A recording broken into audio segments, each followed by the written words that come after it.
Welcome back to the Rise with Anita podcast, or welcome if this is your first time here. This is a space where ambition meets embodiment, where success no longer costs you your nervous system, and where women rise without self-abandonment. And today I am actually joined by Elizabeth Munoz, founder of Soul Haven and creator of the Radiance Reclamation Operating System, a feminine operating system designed to help high-capacity women dissolve burnout at the root and rise into embodied leadership. And I'm especially excited for this conversation because our work intersects so deeply. We both support high-capacity women who are driven, visionary, and capable, but who have also learned to override their bodies in the name of achievement. And we both believe that there's a different way to rise into your embodiment. After losing her corporate career to profound burnout, Elizabeth discovered something that changed everything. Exhaustion wasn't failure, it was a nervous system signaling. That realization didn't just redirect her career, it redefined how she sees power. She now blends nervous system, science, embodied impact, without sacrificing women's health, families, or radiance. She's the visionary behind the rise of the Radiant CEO, a new archetype of a feminine power rooted in coherence rather than hustle. So Elizabeth, I'm so grateful that you're here. And I'm just super excited to have you. Thank you so much for having me. And I'm super excited for this conversation as well. As we were talking about earlier, there's so many similarities here and just everything that's going on just in the industries and in the world and with women. There's so many messages that need to be heard, and hopefully I'm the believer that when women rise and they're regulated, we radiate a sunrise. So it's not a spotlight, right? Because the spotlight is something that we compete for. It can, only so many people can fit under a spotlight. Where a sunrise, there's room for all of us there. And so that's really my belief and my philosophy there. Absolutely. It's all about that abundance mentality. There's more than enough light to go around. Yeah. So before we begin, let's go ahead and arrive. So I've been doing this new practice with my guests, with the audience itself. And so if you're listening, go ahead, place one hand on your chest, the other on your belly. And Elizabeth's doing the same. And I'm just going to invite you to take a slow inhale through your nose. Hold for 2. And gently release and exhale through your mouth for 4. And just allow your body to land before your mind starts analyzing the conversation. And take another breath. Hold for 2 and release for 4. And with that, welcome. Beautiful. Super excited. So I always start my podcasts with what is bringing you joy right now? Ooh, what is bringing me joy right now? So as we discussed, I spent, 17 years in corporate, the last 11 high technology sales leadership roles, and really, really successful. But I was always performing, right? And ultimately led myself into extreme burnout. My body completely failed on me, and I had no choice but to walk away. And then I experienced loss and grief and had to process through all of that. And even in my business and following my purpose and my passion and helping so many women to rise and embrace and embody, I didn't realize that I literally was creating the same cycles of burnout for myself. And so what I finally, through fully embracing technology, so AI as well as technology for nervous system regulation. Like, I'm the one who has all the different little tech gadgets. So the brain tap and the inner balance, and the Therabody boots, like you name it, I have it. I'm like all about how do I radiance hack myself so that I can get, because when I first left corporate, I would do 3 hours of meditation a day and work out, and then I have a family, I have 4 kids, I have a husband. I'm like, my day's gone, right? So any way to optimize and really get the full benefit using tech for me is like, oh. So recently I fully integrated with my Radiance Reclamation OS, and or should I say integrated it into my life. And it has been such a game changer because it has allowed me to build my agency in a way where it doesn't need me to function 24/7. And so I'm able to actually do the things, walk away, spend time with my kids, not get stuck at my computer, go out in nature, go for a walk, go to my new favorite place, which is Human Blue. And they're a they're a biohacking facility, but it's woman owned and it's phenomenal. And so during the day, I'll like take a break and go get a red light session because it's like 5 minutes away. And so truly finding that pleasure in life and really stepping into my feminine embodiment has just been so transformational for me over the last few months that that is truly bringing me joy and pleasure right now. Beautiful answer. And I love that you're incorporating all the little like tech gadgets. I have it on my bucket list to get one of those like red light facial masks. I have one. I'm like, I really need one of those.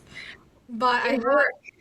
this like tiny little red light lamp in my bedroom that I use like to kind of wind down when I'm doing my breath work or my meditation. And I'm just like, ugh, can you imagine how blessed we are to have all these technologies to help us biohack, to help us regulate our nervous system? But even then, there's so many tools that you don't need to necessarily invest in to True. regulate. Yeah, absolutely. And that's one of the things, even when I got certified through the Heart Math Institute, right? First, you learn all the heart mind coherence techniques. So you learn the different breath works, the different ways to connect, the different techniques. And then you can add an inner balance or an M wave to that, which just gives you an extra layer because you can track it and you can see it in real time on the app, but you don't need that, right? And so it's there are the ways that we do it through breath work and through integration and through just reconnecting to our bodies. I think that's the biggest thing is that as women, especially, we have been taught to disconnect from our bodies for centuries or probably longer than that. And so now it's about coming home to our bodies and really learning to trust again and making that connection and just giving our bodies what they need. And if you want to add tech, I'm all for it. Like, I mean, I just, I'm like I said, I love tech, but you don't have to because again, I learned through ritual, through ceremony, through embodiment, and I always say, when you think about back, women have been fed this. I think I personally believe a lie that we are here to compete with each other, and that is not the case. Like from the beginning, we were meant to heal and thrive together in community. The men would go out and hunt and the women would stay together and we would take care of the communities and the children and we would gather food and we would cook and we would dance and sing and that's how we would heal together and rise together. And so it's really about bringing that back and understanding that, community is where we thrive. Sisterhood is where we thrive. Absolutely. I'm 100% with you. I feel like we can actually do more together than we can apart. So I'm all about collaboration instead of the competition mentality because for me, like, I am surrounded by women who are in the exact same field, much like you.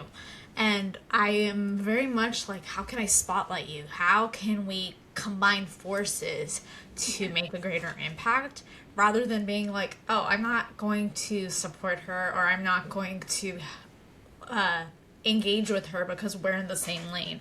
Because for me, I've always had this mentality of like, well, why not? Like I was talking with a dear friend who's a little bit older, but she's exactly in the same lane of like bringing breath back into your body and really regulating your nervous system, but she's a bit older than I am.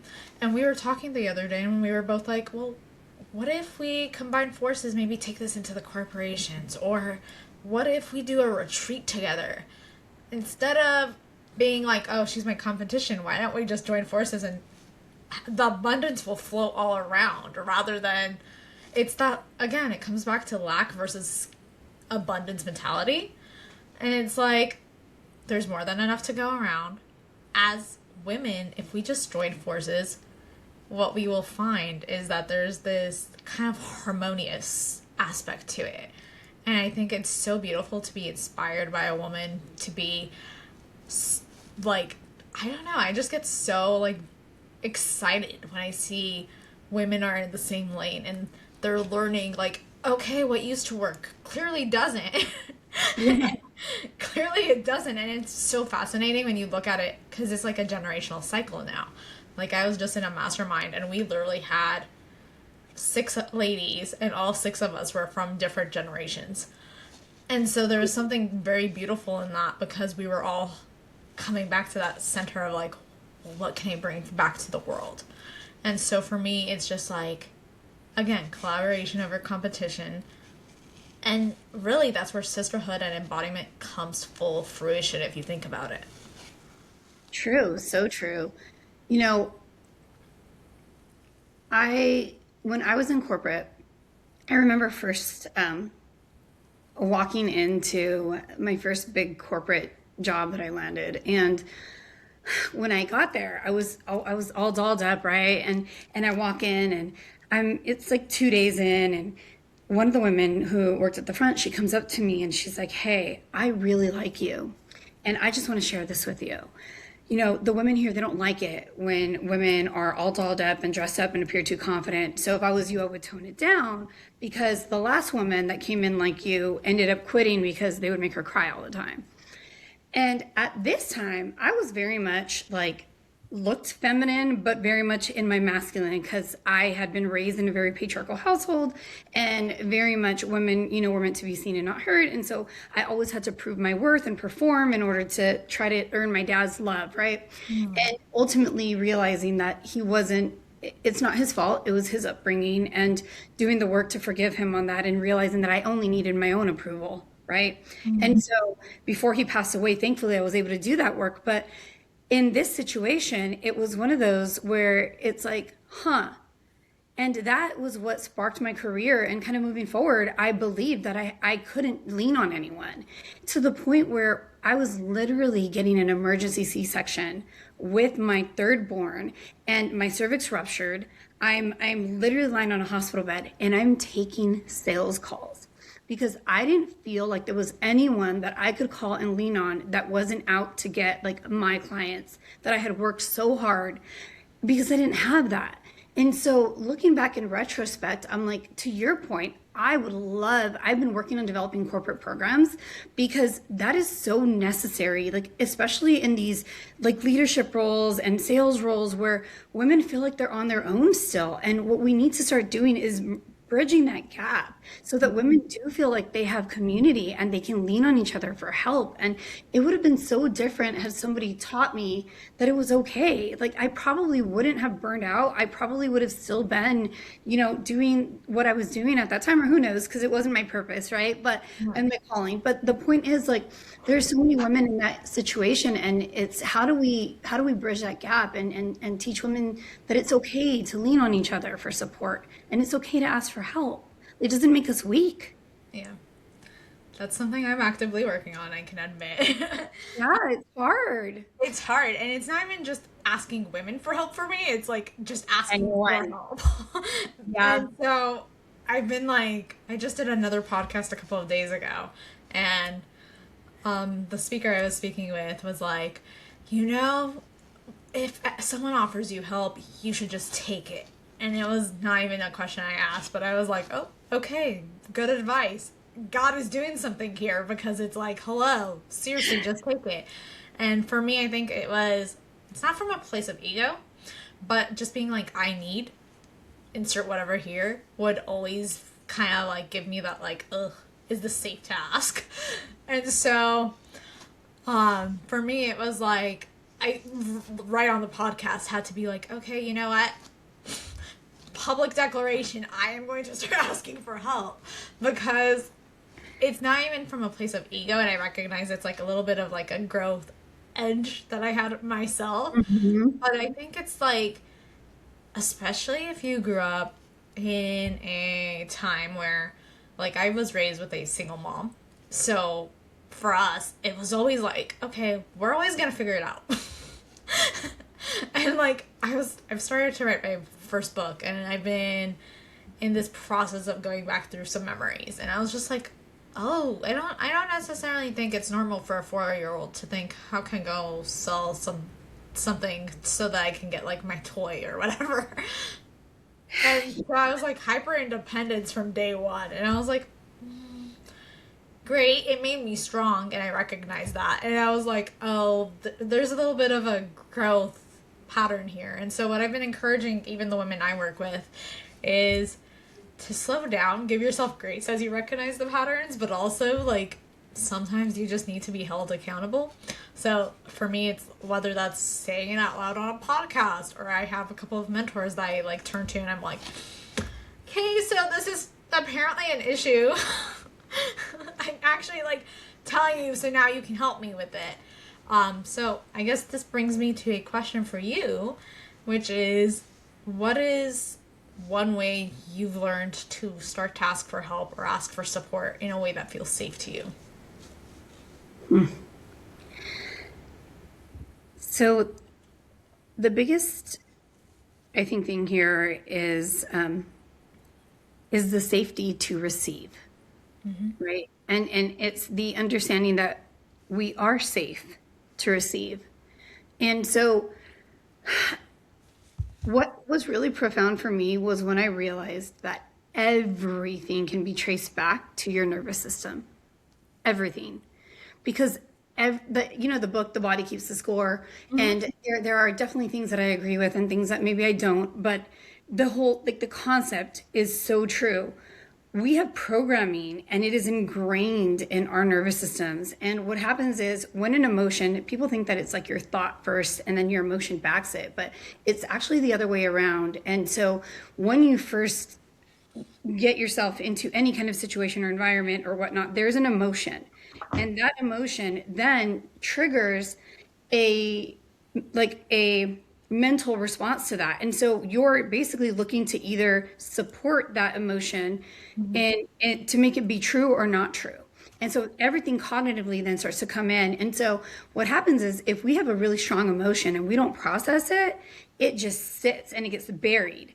And then you get the next one and the next one, right? And what was really profound for me, I was my daughter's room, and growing up being a little bit of like having scarcity and stuff, and we buy my daughter, like, we buy our kids like toys, like too much, like we really shouldn't. And so my daughter's room's got a lot of toys, and so one day I'm helping her pack it all up and putting everything away and organizing, and then I start to like, okay, let's actually take stuff out of here so that it can have a place. And then all of a sudden there's stuff everywhere, and it's from this little section, and she walks in and she's just like, oh my god, and she's so overwhelmed. And I sat there and I thought about it. I'm like, this is kind of like what it is for us. Our lives have been so, like, we've had so much stuff that we've just layered and layered and layered, that when we start to unpack it, it feels like it's so much. And you almost want to just shove it all back in. But what you realize is like, okay, if I just tackle it a little bit at a time, and then you can start to see, like, all right, where is it that I'm really struggling here? And so one of the big things for me was the safety in our nervous system, safety in our bodies. So feeling safe. And once you realize, okay, what can I do to make myself feel safe? The next thing that comes up is, why have I been blocking my own abundance? And blocking my own abundance is because I haven't felt safe to receive.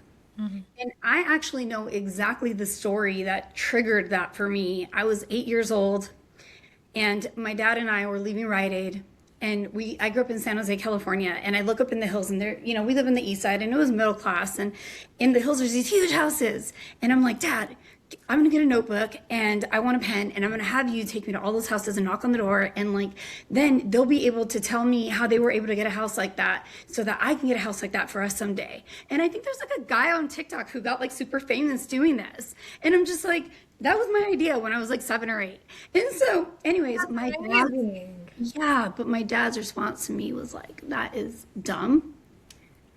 Women don't do that. People like us don't do that. Those people inherited their wealth, and you need to stay in your lane. We put our head down and we work hard, and we're happy with what we have. But from then on, I attributed that to, it was not safe to have ideas, and it was not safe to ask for help, and it was not safe to want abundance. So having to work through that has been, I mean, I say healing is a journey because every day I'm still working on unpacking that, like my daughter's room. So, Absolutely. I think what I always come back to is like, no matter how much work you've been doing, especially on yourself, there's these moments where these patterns can still kind of make their little heads come up. And so it's constantly, if you look at healing as a linear thing, it's not.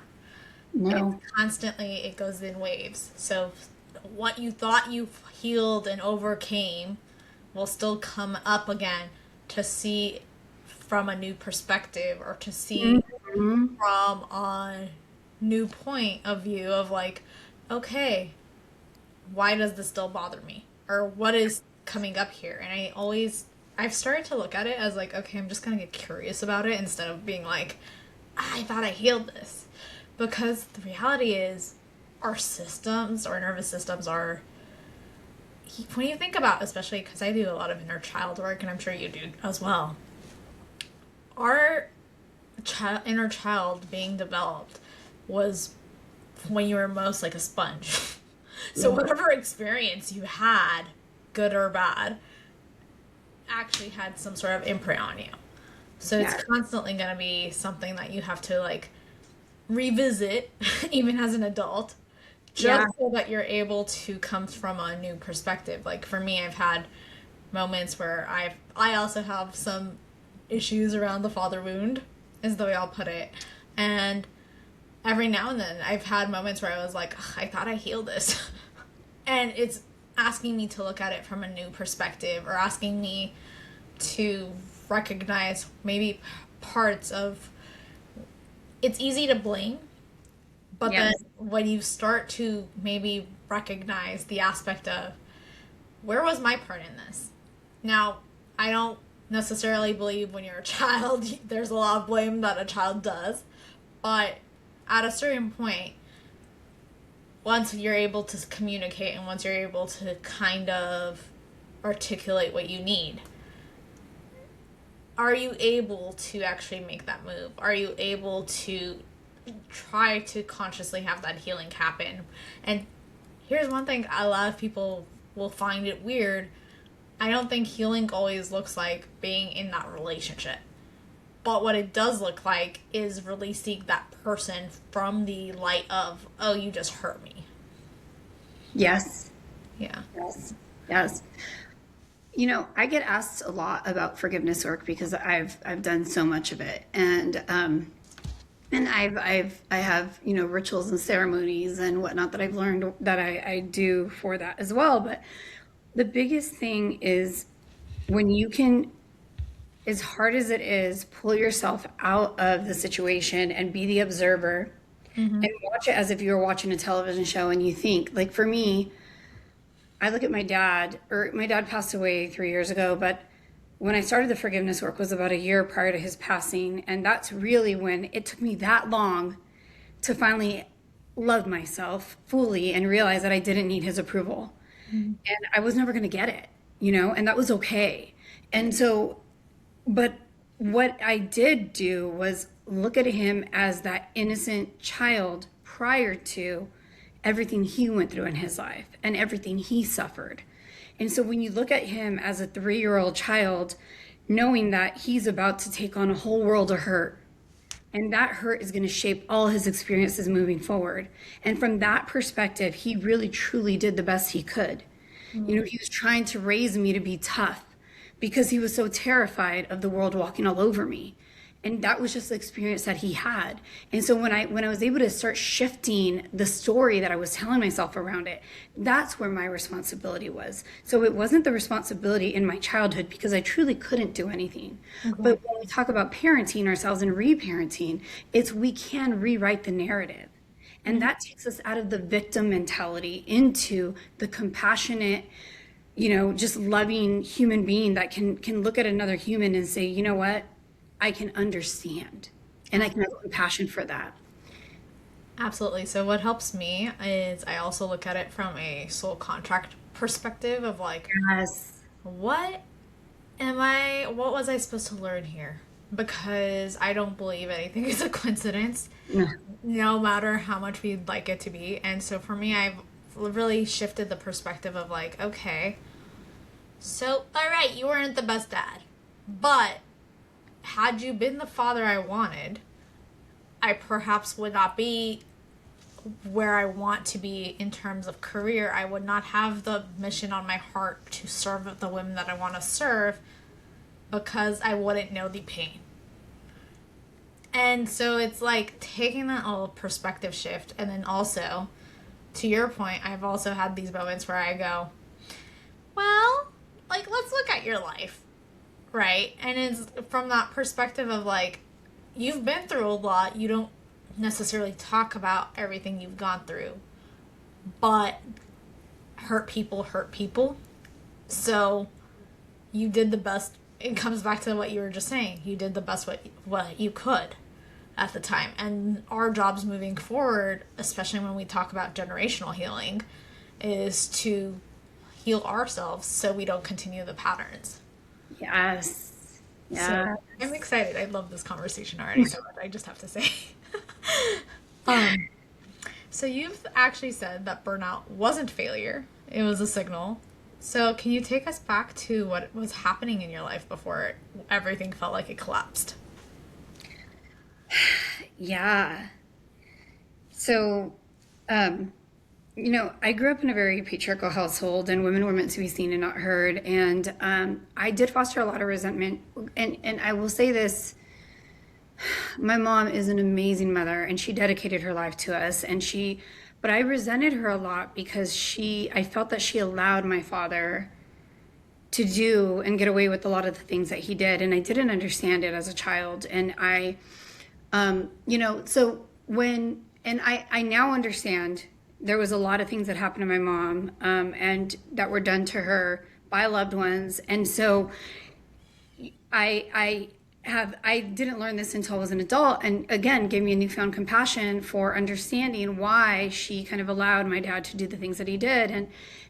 But from that perspective, I was always on. I always felt like nothing I did was good enough, and I always had to prove my worth. And so when I graduated high school, I went into the military, and then from the Air Force, we had 9/11, and I was in through all of that. And again, it was always proving, performing. And then I got out and I got my degree, and then I went into corporate, and it was just that constant on and performing. And I had built my whole identity around being completely in my masculine energy. So for all intents and purposes, I looked like a feminine, beautiful woman, but like I was just completely in my masculine, and I was just in overdrive and not my healthy masculine. So there is a difference there. And ultimately, I ended up, it started with disconnection.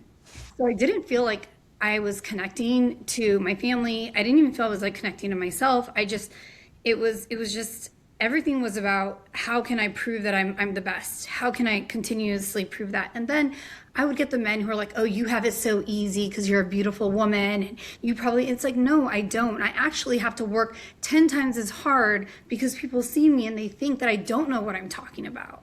And so it's like, no, like there was just constantly this oscillation there of the too much, not enough.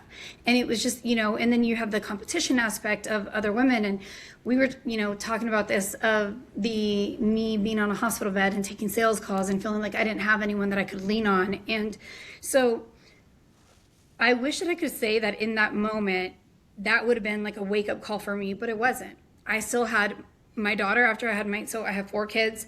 I had 2, then I had my son, which was the hospital bed situation. Then I had my daughter, and I remember COVID hit, my daughter is 6 months old, and I'm looking at her, and I'm working full time, and she was a preemie to an emergency C-section as well. And I went right back to work. There was literally no breaks. And then it literally, it hit me at her being 6 months old, looking at her, that I was going to raise her the same way that I was raised, and that I was basically raising myself as an adult woman here. And so it was terrifying. And with that, there was a whole shutdown of my body. Like, I would be walking and my legs would give out. I would have like these nerve misfires. I would get blackout moments. I would feel this extreme fatigue. I would oscillate between happy and angry. And I was completely dysregulated. It was a mess. And I felt so horrible. And then the doctors, they couldn't figure out what was wrong with me. I got test after test after test. They put me on all these different medications. At one point, I was on Cymbalta, which is an antidepressant, and I was getting brain shocks. Like, it was the most horrendous thing. Yeah, and so I finally said enough, and I told my husband I need to leave. I need to leave corporate. Like I went on disability, and then I'm like I need to just walk away. And it was literally like a death to me. I had so much shame and guilt, and it was like I had built my whole life around this identity. And so to think that I had to walk away from that, I knew that it had to happen. And I remember I had a female doctor, and she said, Elizabeth, if you don't make time for your wellness, you'll be forced to make time for your illness, and your body is shutting down. You need to stop before it's too late. That hit me so hard. And then, like I said, seeing my daughter and looking at her and thinking, like, man, is this what I'm modeling for her? So that was the beginning of the end of that kind of hustle culture for me, and realizing that now it was about really coming home and doing the work and healing. And that burnout was truly a signal to me that I needed to take a break, that I was literally pushing myself to the point where there was going to be no return. And I like to say, like, the universe, God, whatever your higher power is, like, starts off slow. And if you don't listen, you get a little, boom. And then before you know it, it's like, hey. Exactly. And so that was really what happened I to tell me. you gently, apparently you weren't listening, and eventually it's like, okay, I'm gonna knock you on your butt a little bit so that you finally get awakened. I have a similar story in that I didn't hit burnout, but I was on that edge, and last year I turned 30, and I literally, it's like this big milestone birthday, right? And I'm like, at first it had this oscillation of like, okay, I've done a lot. I bought my first house at 26. Like, I have all these things that are cool under my belt. I've started my coaching business on the side. I was working in corporate, was killing the underwriting game. And then I literally had this like full blown like, and I never heard of the term birthday blues up until this point. But the day of my 30th birthday, I'm like literally going out for breakfast with my mom, and I'm like bawling my eyes out. Like, my life is so messed up. And she was like, sweetie, like, you just spoke to Tony Robbins 2 months ago. You're at the top of your game. Most people at 40 have not done what you've done at like 26. What is it because you're not married, or is it because what's your thing? And I was like, no, I just think I should be doing more with my life. And the more was actually, I wanted on a soul level to be doing the coaching. But I was still being a little bit, call it stubborn, because I wanted the stability of the corporate job. Yes. And literally like 3 months later, I get laid off. And I literally, at that point, and it's interesting because I had anxiety leading up to it that entire week. Like, just something in me was like, something's coming your way, you just don't know what it is yet. Yeah. And the day of my layoff, I literally was so anxious that I was like, Mom, can you drive me to the gym? And she was like, weird, but okay. And so literally as we were going home from the gym, I'm checking my Teams message and I can no longer access it. And I get a phone call and they go, hey, this is just to let you know you've been laid off. And I literally remember like full-blown panic attack, shaking. And I remember literally thinking, okay, I was not leaving on my own accord though. So the only way, and literally everyone I was talking to at the time was like, this makes no sense. You were literally the top underwriter they had. I don't understand this. And I literally had this moment where I had to step back and I was like, okay, this is probably God or the universe being like, you've known what you need to be doing, but you're not taking the full leap. So there's no more option for you. And Yes. for a while, I was being that good little steward of like, I'm starting my coaching. Well, not even starting. I'm embracing more of the coaching, but I'm at this point still kind of looking for that stability. So I'm applying on the side to jobs. And I was not getting a single call back. And the one company I did get a call back, it was going to be almost as bad as trying to build your own business, because they were wanting you 6-7 days out, constantly rotating throughout the country and whatnot. And I remember sitting going, if I'm going to do that for you, I might as well put the same time in for my own business. And Yes. it was this like wake up call. And when I realized it, I was just like, ah, you know, God, we can, again, no coincidences. No. You're going to be thrust into a situation where you have to pull yourself out. And it's because you're not listening to the signs and signals that are there beforehand. Yeah.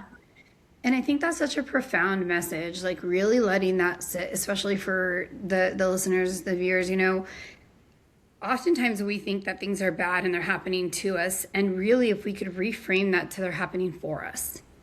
Mm-hmm. Because oftentimes that's what it is. It's like a door is closing because another one is opening that we are meant to walk through, and we are refusing to walk through it. And so we get pushed through it, right? And so and it that is just it such a profound realization. And even for me, I wanted so desperately to have sisterhood, so desperately, and yet it was a big challenge for me. I I had a situation when I was in corporate, and I was part. I got invited to be part of Women in Technology and Women in the Channel, and they had a year-end gala.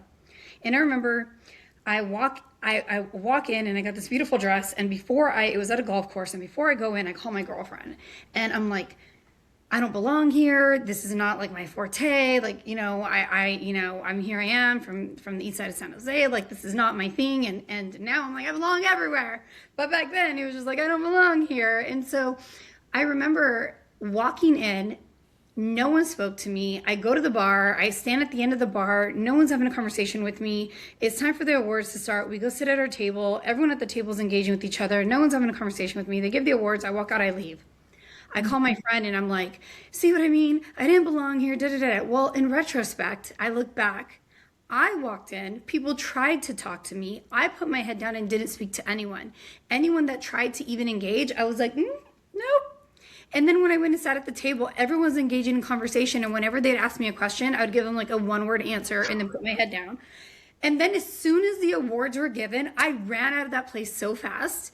And so it's like, when you think about it from that perspective, like we truly do create our realities. And so if we start to look at it a little bit differently, and how can we shift our perception on things and make it more about how we can be more expansive versus restrictive, right? And so and that's really where the growth happens, and that's where we're able to change lives, and that's where we're able to take those aligned actions and meet other beautiful, amazing women like you, and have these great conversations, and really try to, as I said, like be the sunrise for other women instead of a spotlight that we have to compete for. Absolutely. Beautiful. So I'm curious, because you've mentioned you had a big kind of dance around the prove it mentality, what really shifted in you that where you could finally say, you know what? I don't need anyone else's approval. I'm good on my own. What did that process look like for you? That process looked like for me really, really sitting down and doing the healing work, really taking the time to intentionally sit with myself. Because oftentimes we think that we're sitting with ourselves and we're taking breaks, like, oh, like, for example, you work from home. Have you ever been sitting at your computer and you're trying to do something, but it just doesn't work and you can't do it, but you're sitting there and you sit for hours, and before you know it, like your whole day's gone, and now you're irritated because you didn't get shit done, right? And so it's like realizing that because it wasn't supposed to happen right now. What needed to happen right now is I needed to walk away, and I needed to give my body, myself, my mind attention and love and whatever else I needed. And so when you start to look at it from what do I actually need and giving that to myself, but you have to ask yourself. So you mentioned earlier getting curious.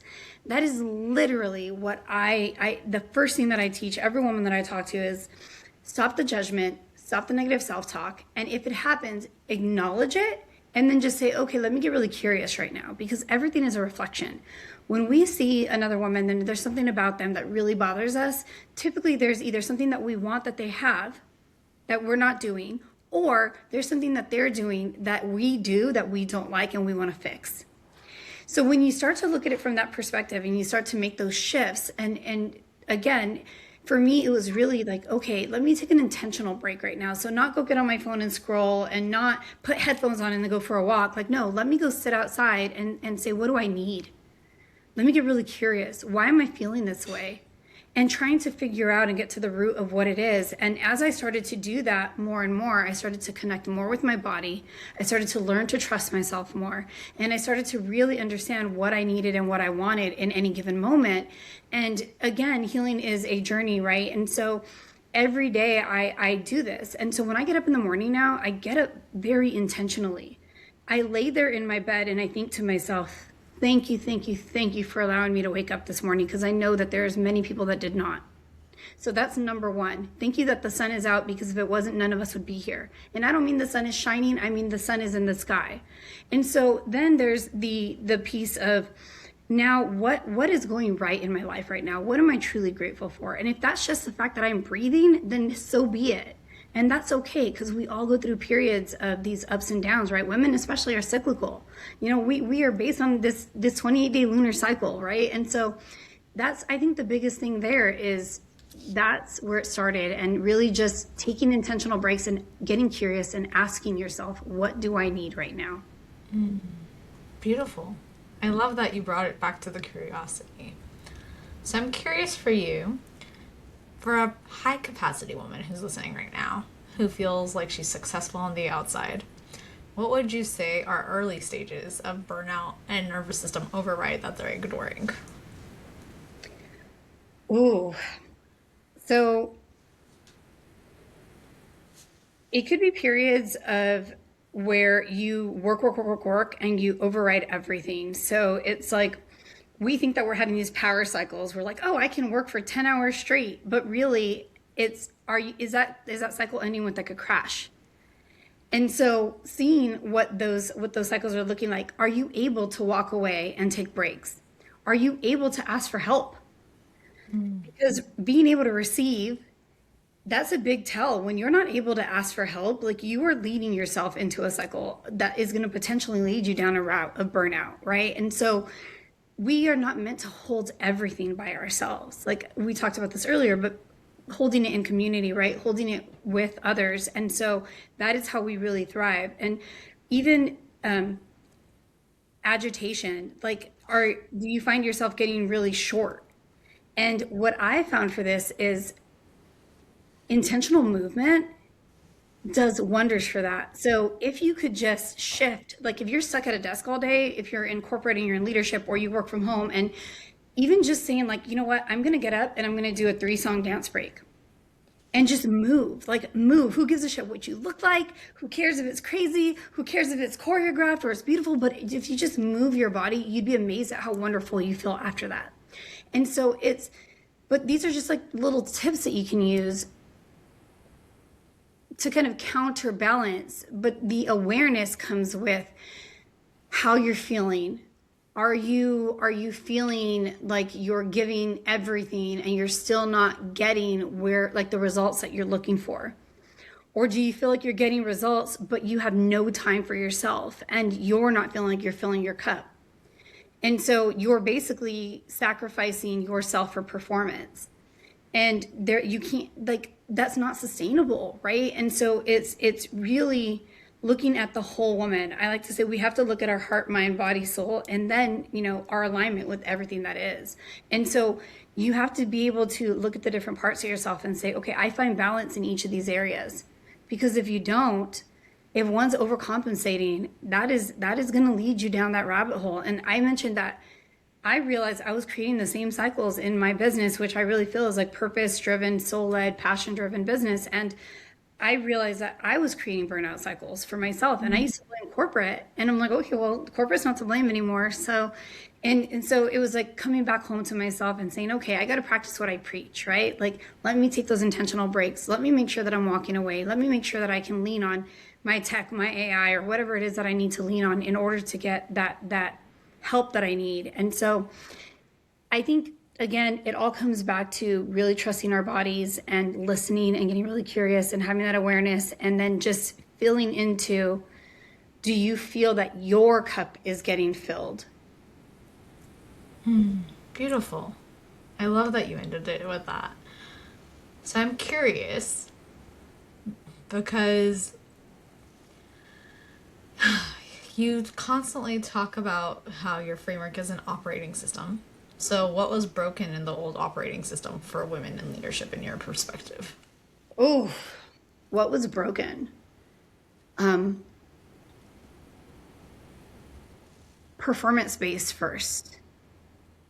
And so I'll give a little micro story here. So after I had my son, and he was 2 months old when I went back to work, by the way. And mind you, he was a preemie, he was in the NICU for like a month and a half. And I went back to work, and we had a sales kickoff. And when we went to the sales kickoff, it was all these guys, and then it was me. And two of the guys their wives had just had babies.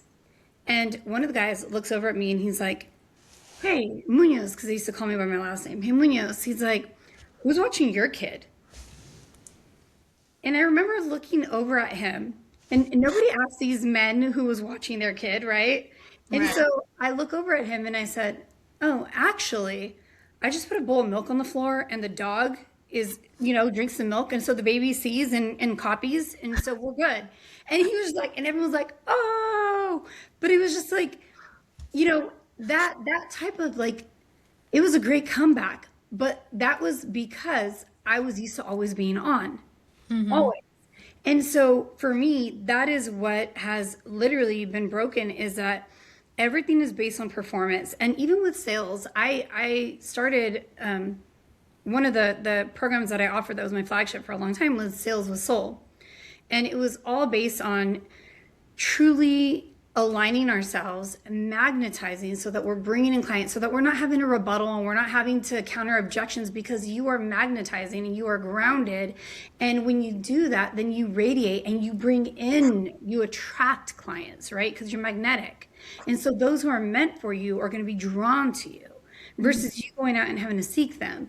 And that was one of the biggest things when I was in corporate, was in corporate sales specifically, constantly having to try to fit into these masculine systems were very bro sales, right? Very pushy, very scripted, very, and telling the client everything that you wanted them to hear. But I'm like, no, I'm not doing that. Like any one of my clients that I sold back then, I could go back to them right now and I guarantee they'd give me standing innovations and they'd be willing to work with me again, because I never lied to them about anything, no matter what anyone told me. And I never pushed a solution on them that wasn't the right fit. And so from that perspective, that is something that we as women, like even the Gregorian calendar, right? Like it's not meant for us. Like there's just so many things that we have been conditioned out of that we need to relearn and reconnect to. There's something so simple, so simple. The way that we walk. Have you ever seen, a small child walk? Or they walk with their hips, right? That's where their power comes from.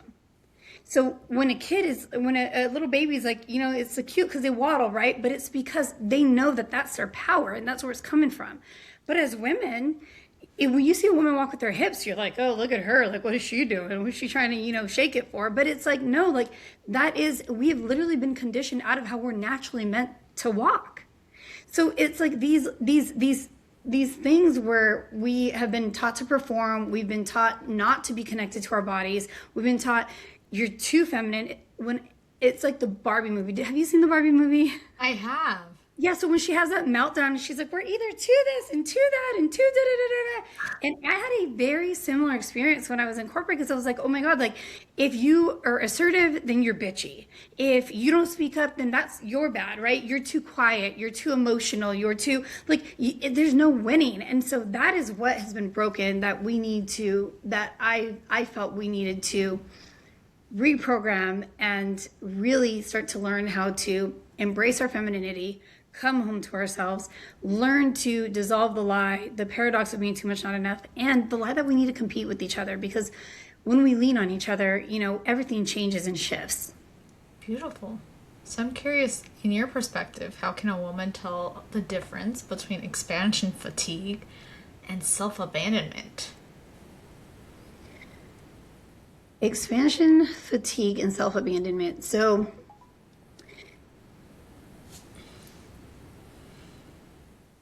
I went to okay, so this is one of the things that we talked about, our challenge, right? Is connecting with other women as desperately as I wanted it. And so at one point when I moved to Arizona and I started my business 3 years ago, I moved here 3 years ago. I didn't start my business 3 years ago. But there was a point where I was sitting on my couch and I was really sad. And I was very sad. And I couldn't understand why I was so sad. And then I realized that I was really desperately craving sisterhood, but I didn't know how to go out and get it. So then I went on this mission to find networking groups and find these spiritual communities and find, places where women were accepting of each other. And then I realized that through that process, I was expanding myself, right? Like I was, because the only place that we grow is when we're on the edge. And our nervous system's job is to keep us safe, right? And so even our ego has one job, and people think our ego is bad. It is not bad. It is there to keep us alive. So literally everything that it does, even though it may be negative, is to protect us. And so when I had went to a networking group, or it was actually a filming of a podcast, and it was a very performative filming. And so I was just on the spiritual journey. I was very much on this path. And when I went there, it was very corporate, very competitive. And when I walked in, it literally made me shut down. I constricted. And when a opportunity is expansive in a good way, it may feel heavy, but it doesn't make you feel like you're literally shutting down. Mm-hmm. So there's being able to recognize the difference of when something feels like it's pressure, but it's not the pressure that completely shuts you down and then regresses you. And so that right there taught me that I was still on this healing journey, and I wasn't safe enough yet to put myself in situations like that, because those situations were not safe for me. And so from there, it's okay, now I know that that's a boundary for me. And then I give a different example. So when I was having I went to a networking event, and it was a very spiritual event, and it was all women. And I got there and I felt that kind of heaviness and that constriction, but yet when I walked in, it was very welcoming, and all the women were very kind.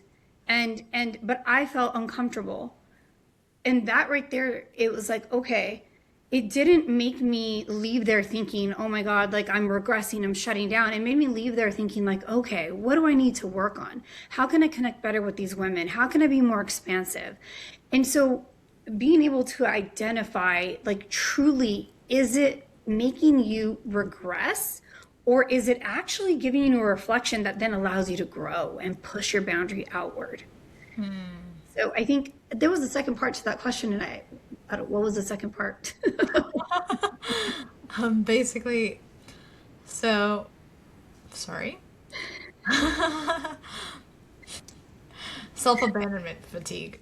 Yeah, so self-abandonment would be just you literally are not setting those healthy boundaries. And that same networking, or that same event that had that podcast that made me feel really restrictive, they were having a really big event, and I was going to go to it. And then had I went to it, that would have been self-abandonment, because the truth was it didn't feel good to me. And I wasn't, maybe someday, but at that moment in time, that was not where I was in my journey.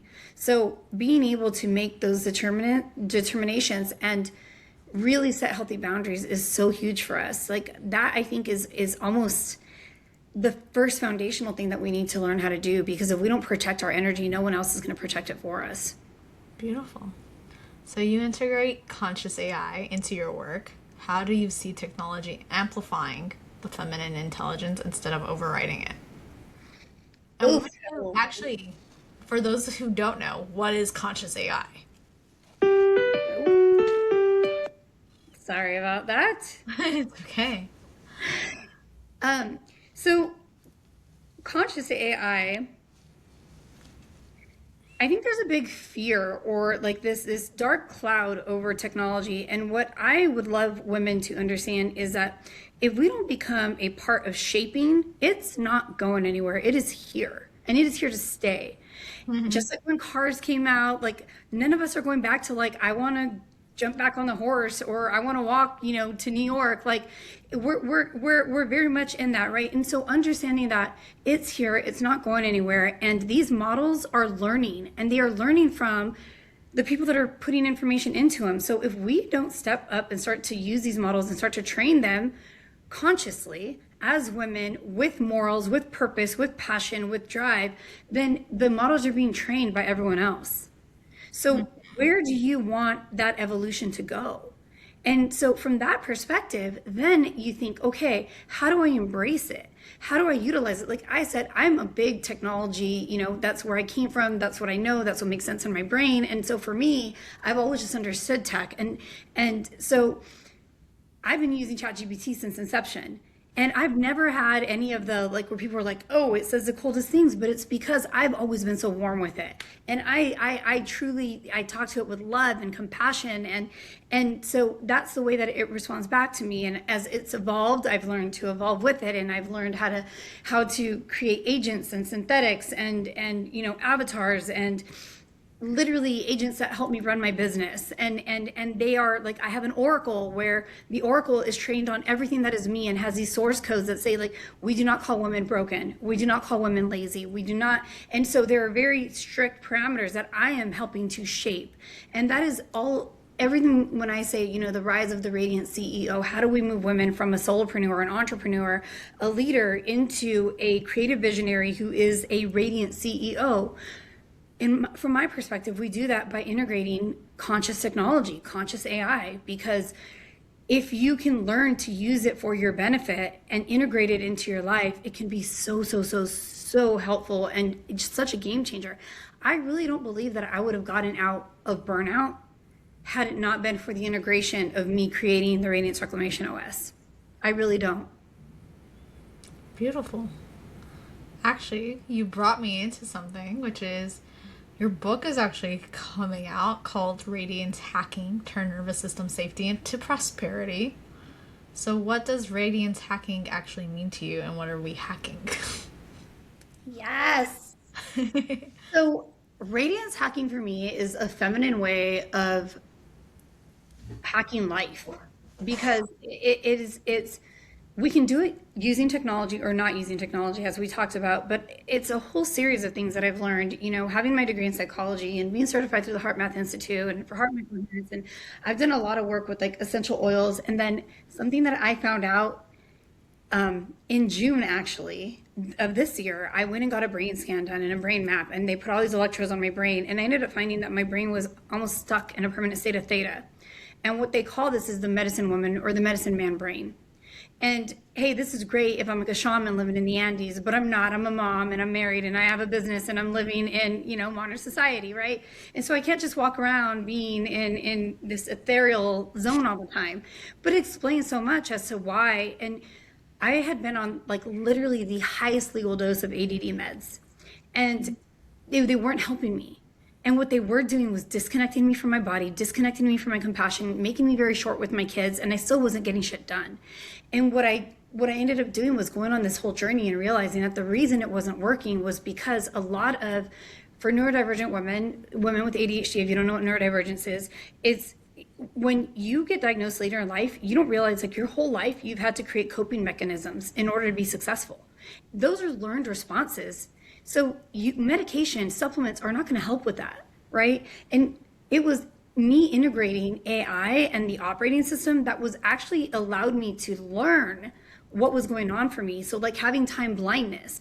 Blindness is something very real. And I would literally sit there and cry because for 3 years, my kids would be late at least 3 days a week to school. And I couldn't for the life of me understand why. And I would try setting all these timers and it just didn't work. And then when I realized that I had time blindness, and then I started to learn how to create time awareness in a very different way. Now I'm like 2 months into this and my kids have been on time like pretty much every single day. They've had, I think, one late day. And it sounds so small, but it's so huge.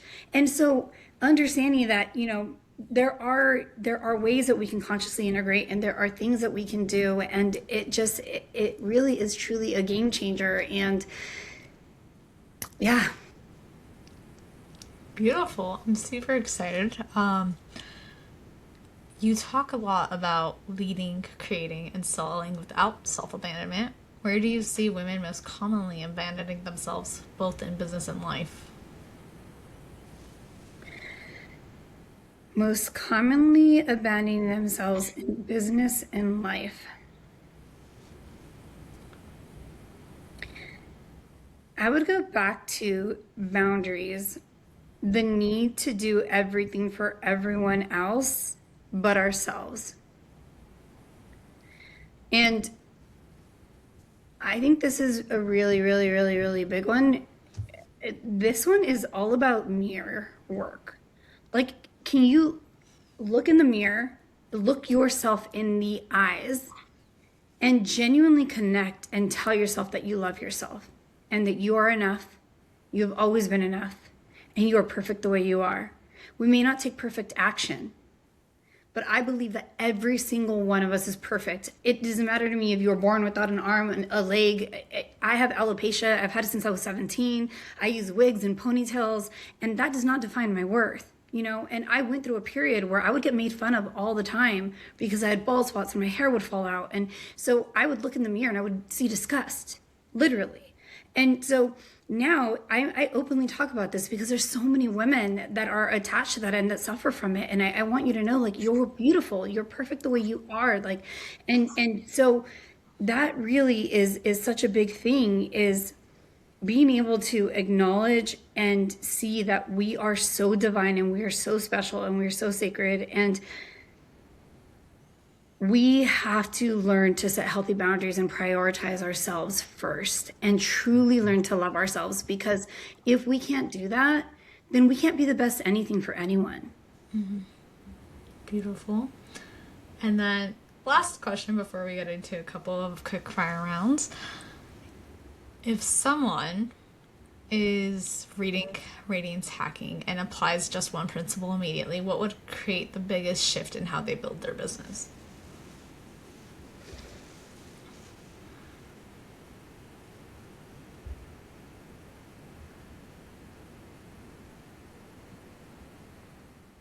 Vision. So there's a part in the book where I do talk about vision, and I talk about, I've probably invested well over $200,000, if I'm being really honest, in like coaching programs and marketing experts and people that were going to build my stuff for me, and people were, teaching me how to write the perfect offer, but no one ever gets you over the finish line.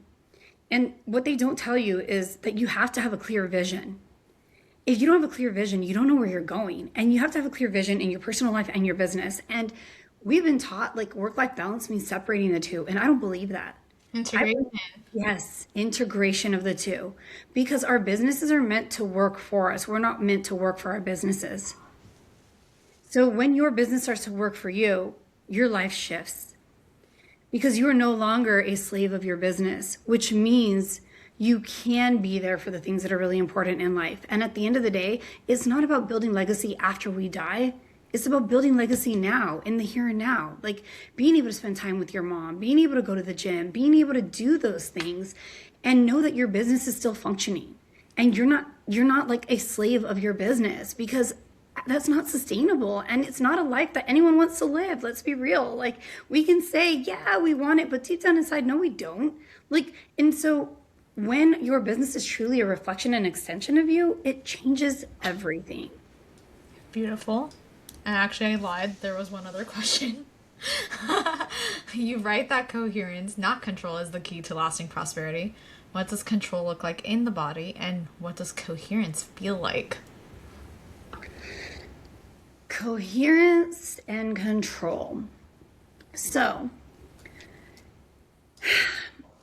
there's this thing that I do talk about in the book and I address, but it is cognitive dissonance. It's a psychological term, and the best way that I can describe this is if you look at two circles. right? The closer that they are together is where you have congruence. And there's very few people like in ever, maybe Jesus, the Buddha, Gandhi, that Mother Teresa, that have these circles completely overlap. But the goal is to get them as close as together as possible. And it's who you want to be and who you are, right? And these overlap. But when you make decisions, like I like to say, so you hear the term a lot, what would Jesus do, right? But it's like, what would Anita do? Right? What would Elizabeth do? So when you look at it from that perspective, like what would my highest self do? And if you just make every decision based on that, then you start to move into alignment. And it doesn't matter if it's at work or it's, with your business or with a client or with someone you meet out. When you start to make every decision from what would my highest self do in this moment and what's going to get me closer to the embodiment of her, then that is where you start to come into coherence. And you want coherence in all areas. So health, in your mind, body, heart, soul, like you want to have all of these areas be in balance. And I really base that model on the Native American medicine wheel, right? Because it's a circle, and when we're not in balance, there's just no way that it can sustain because it's going to continue to oscillate. And so when you are in control, then you're just trying to control a certain area of your life and you're not going to be in flow. So maybe I control my business right now and I can control that I'm showing up and I'm making, 15 sales calls a day, which obviously is like crazy, but this is what I'm controlling and I'm committing to. But then because you're so focused on controlling that, now what about everything else? It's going to start to suffer. Where when you start to focus on making it about being in coherence and congruence, then it is a shift and you start to become just a magnet and you are in flow and opportunities come to you and you're not having to go out and feel like you're sacrificing yourself anymore. And that is the difference. Like you feel it different. People receive you differently. And I know that if we close our eyes and we think about it, every single woman has experienced what it is to be in flow. And so the idea is, how do we recreate those moments more and more and more to where they become the norm? And that is what congruence is all about. Beautiful. Well, before we dive into our quickfire, I'm curious, where can people connect with you and learn more about Soul Haven and the Radiance Reclamation OS? Yeah, so my website is soulhaven.com. So you can contact me on there. And then pretty much all my handles are at MS Elizabeth Munoz. And I'm also on LinkedIn, Miss Elizabeth Munoz as well. So yes, ma'am. Beautiful. I also have a free ebook. That's the Too Much, Not Enough. And it's a beautiful book and can really help you to regulate and figure out a lot of those things that have been that we talked about that have been keeping you stuck or oscillating. Okay, when is the book actually coming out? So the book should be within the next 2 weeks here because we literally are finalizing and it's getting ready to go to publishing. So I'm really excited about that. But the ebook has been out for about 4 months and I've had it downloaded about 2,000 times already. So it's doing extremely well. Yeah. Beautiful. So quick fire round. Think one word to one sentence. Are you ready for me? Yes. Recent book that changed your life. Pussy Reclamation. I've heard that's a good one.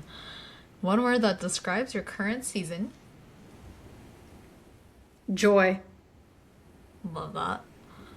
A daily non-negotiable that fuels your power. Sunlight.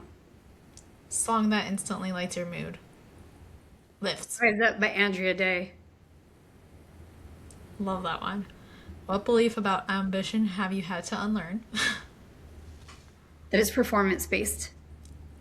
Best advice you've received in a single sentence. Prioritize your health. Accurate. Beautiful. And lastly, what is one thing powerful women need to stop apologizing for? Having a voice. Absolutely. Well, Elizabeth, this has been such an amazing conversation. I just want to take the time to honor you. I'm so grateful that we were able to connect in this way and to be able to share a little bit about what you do. And for the listeners, if you are interested in connecting with us more, please drop us a note on Instagram to see how you liked the episode. And that is all for this episode. Thank you again. Thank you.